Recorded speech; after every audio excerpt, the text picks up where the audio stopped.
నేడు దిన వాక్య ధ్యానం కొరకు book of Isaiah chapter 57 words 19.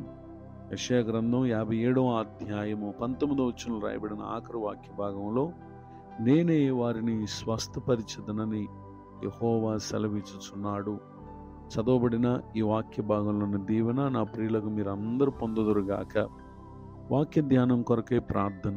కృపగల తండ్రి, వందనాలు. నేడు చదవబడిన ఈ వాక్య భాగం ద్వారా మాతో మాట్లాడి బలపరచుమని యేసుక్రీస్తు నామములో ప్రార్థిస్తున్నాను తండ్రి, ఆమేన్. చదవబడిన ఈ వాక్య భాగంలో మన ప్రభువారు ఆయన నిశ్చయముగా చెప్తున్న ఒక మాట ఏంటంటే, నేనే వారిని స్వస్థపరిచెదను. నిజమే, ప్రభువే స్వస్థపరచకపోతే ఎక్కడ మనము విడుదల పొంద ప్రయత్నం చేసినా ఎంతమాత్రం కూడా అది సాధ్యం కాదు. ఏ విషయాన్ని గురించి ప్రభువారు ఇక్కడ తెలియపరుస్తున్నారు అనంటే, యెరూషలేములో నివాసం చేస్తున్నటువంటి యూదా ప్రజలు ప్రభు దృష్టికి తిరుగుబాటు చేసిన వారై పలు ఇబ్బందులను వారు ఎదుర్కొనేటువంటి సమయంలో వారిని, వారి ప్రవర్తనను చూచినటువంటి దేవుడు నేను వారిని స్వస్థపరుస్తాను అని మాట్లాడుతూ చెప్పినటువంటి సందర్భంలో ఈ విషయాన్ని తెలియపరుస్తూ ఉన్నారు.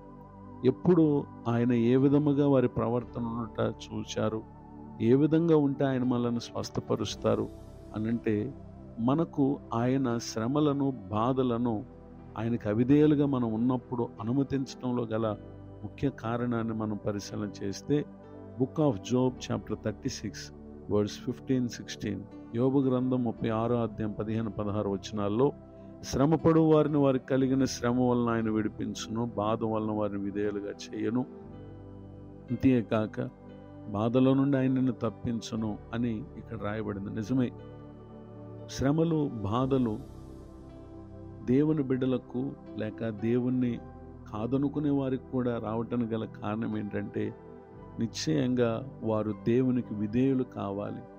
ఎప్పుడైతే విధేయులు అవుతారో నిశ్చయంగా విధేయత కలిగినటువంటి వారిని ప్రభువారు స్వస్థపరుస్తారు అనేటటువంటి విషయాన్ని దేవుని యొక్క వాక్యం మనకు తెలియపరుస్తూ ఉంది.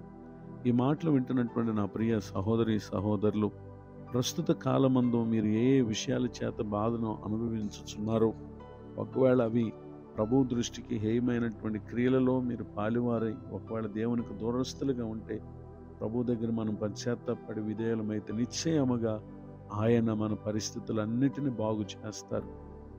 యేసుక్రీస్తు ప్రభువారు సేవా పరిచర్య చేస్తున్నటువంటి కాలమందు జరిగినటువంటి ఒక సంఘటన మనం పరిశీలన చేస్తే, gospel of Matthew chapter 9 verse 2-8, మత్తయి సువార్త 9వ అధ్యాయం 2వ వచనం నుండి 8వ వచనం వరకు రాయబడినటువంటి వాక్యంలో, జనులు పక్షవాయువుతో మంచం పట్టి ఉన్న ఒకరిని ఆయన యొద్దకు తీసుకొచ్చారు. తీసుకుని వచ్చినటువంటి వారి విశ్వాసాన్ని చూచి ఆ మంచం పట్టిన స్థితిలో ఉన్నటువంటి వ్యక్తితో, కుమారుడా ధైర్యముగుండు, నీ పాపములు క్షమింపబడి ఉన్నవని పక్షవాయు గలవంతో ప్రభువారు చెప్పారు. అయితే అక్కడ ఉన్నటువంటి శాస్త్రులు కొందరు దానిని అభ్యంతరపరిచారు. కానీ యేసుక్రీస్తు ప్రభువారు చెప్పినటువంటి మాట, పాపములు క్షమించుటకు భూమి మీద మనుష్య కుమారునికి అధికారం కలదని వారు తెలుసుకోవాలి అని ప్రభువారు వారితో చెప్పి, ఆ పక్షవాయు గలవాన్ని చూసి అన్నారు, నీవు లేచి నీ మంచం ఎత్తుకుని నీ ఇంటికి పొమ్మని చెప్పగా వాడు లేచి తన ఇంటికి వెళ్ళుటను అక్కడ మనం గమనించగలం.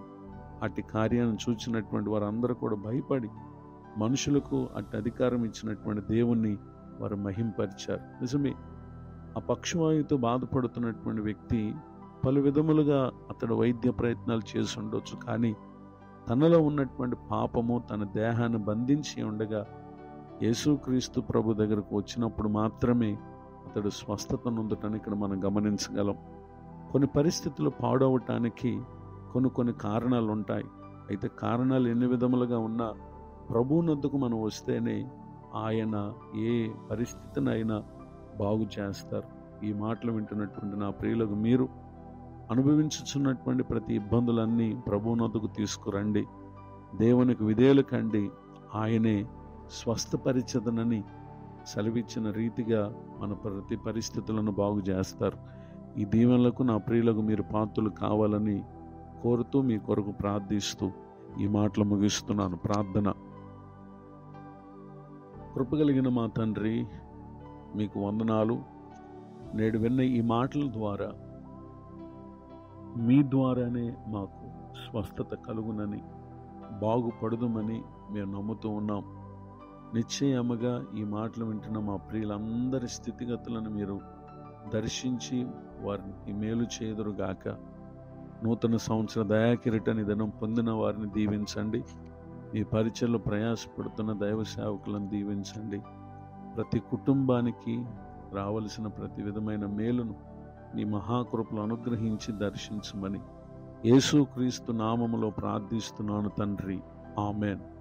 తండ్రి, కుమార, పరిశుద్ధాత్మ దేవుడు తోడే నడిపించునుగాక, ఆమెన్. నేడు